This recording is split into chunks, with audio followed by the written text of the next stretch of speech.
지금 국회에서는 이완구 국무총리 후보자에 대한 인사청문회가 이어지고 있습니다. 최근 논란이 된 언론사 외압 의혹 발언이 담긴 녹취 파일을 재생하는 문제 때문에 여야 기싸움이 벌어져서 회의가 잠시 중단되기도 했습니다. 먼저 국회로 가보겠습니다. 김홍래 기자. 네, 국회 나와 있습니다. 네, 우선 청문회가 중단됐다고 하는데 어떤 일인지부터 전해주시죠. 네, 오후 청문회는 2시 반쯤에 재개가 됐습니다. 하지만 후보자의 언론사 외압 의혹 발언이 담긴 이 녹취 파일을 재생하는 문제로 여야가 대립해 시작된 지 30분 정도 만에 정회됐습니다. 여야 합의 없이는 영상이나 녹취물을 틀 수 없게 돼 있기 때문에 여야 간사가 협의를 벌이고는 있지만 아직 합의점을 찾지는 못하고 있는 것으로 전해졌습니다. 야당 의원들은 이 후보자가 언론사 외압 발언을 할 때 해당 발언뿐만 아니라 자신이 주변 사람들을 교수도 만들고 대학 총장도 만들었다는 취지의 발언을 했다고 주장하고 있습니다. 오전에 해당 사안에 대해 후보자가 분명히 그런 적이 없다고 대답했는데 녹취에 해당 발언이 있으니 틀어보자는 게 야당 의원들의 주장인 겁니다. 이에 대해 여당 의원들은 정당하지 못한 방법으로 취득한 녹취물을 국회에서 트는 건 적절하지 못하다며 녹취를 듣고 녹취록을 작성해 질의하면 되는 사안인 만큼 정상적으로 청문회를 진행하자고 촉구하고 있습니다.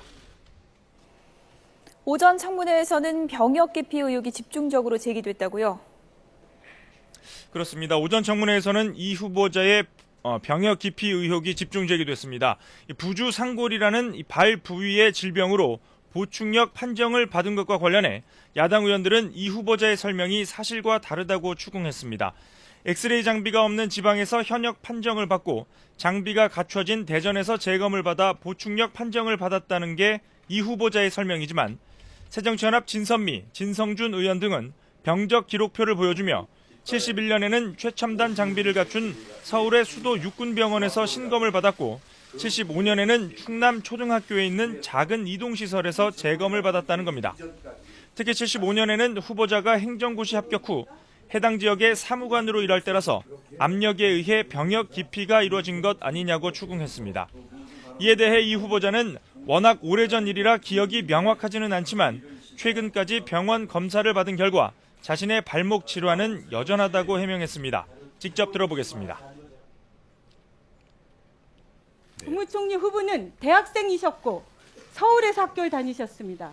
그래서 서울에 주소가 있었기 때문에 첫 번째 신검에는 가장 첨단 시설에서 제대로 엑스레이를 통해서 검사를 받아서 정상으로 나오신 겁니다. 75년에 홍주에 그것도 초등학교 국민학교에서 신체 검사를 받아서 갑자기 정상으로 됐던 그 신체 검사의 결과가 후보자가 행정고시에 합격하고 고향인 홍성의 사무관으로 와서 그 홍성의 병무청에 가서 신체 검사를 받으니까 그런 지위와 배경이 작용했지 않았느냐?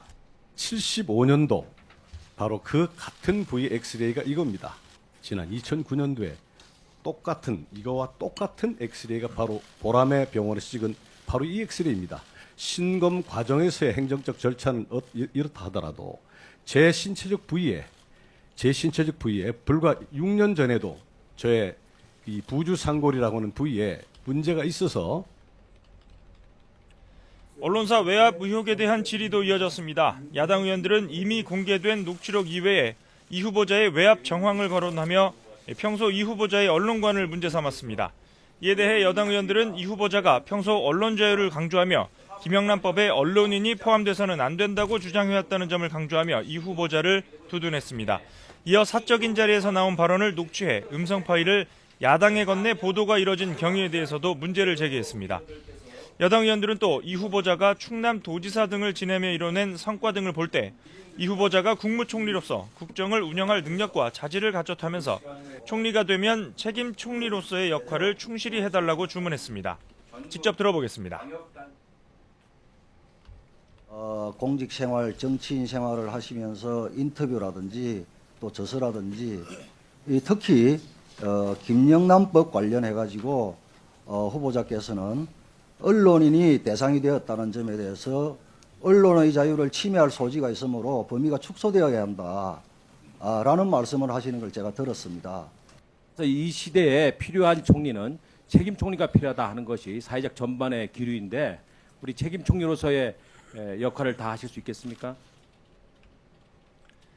청문회는 내일도 이어집니다. 내일은 여야 합의로 채택된 증인과 참고인을 출석시킨 가운데 질의가 있을 예정입니다. 이틀간 청문회가 차질 없이 끝나면 여야는 인사청문 경과 보고서 채택 여부를 논의할 예정입니다. 하지만 보신 것처럼 쟁점을 놓고 대립이 심해 보고서가 채택될지 또 예정대로 오는 12일 임명동의안 처리를 위한 본회의 표결이 이루어질지는 아직 불투명합니다. 지금까지 국회에서 YTN 김웅래입니다.